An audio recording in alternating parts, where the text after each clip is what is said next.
қайырлы таң қазақ елі. Автобусқа міндім Түркияда Мерсин қаласында.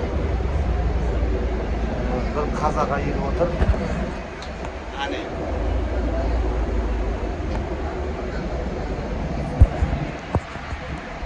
Сол қазақ әйелімен қазақша амандасып қойдым. Здравствуйте. Енді тұрмын. Туда садитесь, там место есть. Мен орысша түсінбеймін. Қасында екі орыс қатын. Сол орыс қатындардан ұялып, там место қайта-қайта. Мен орысша түсінбеймін дедім де, басқа жерге барып отырдым. Ай, қазағым ай. Сосын ең таңғалғаным, мен көңіл аудармағасын түркше.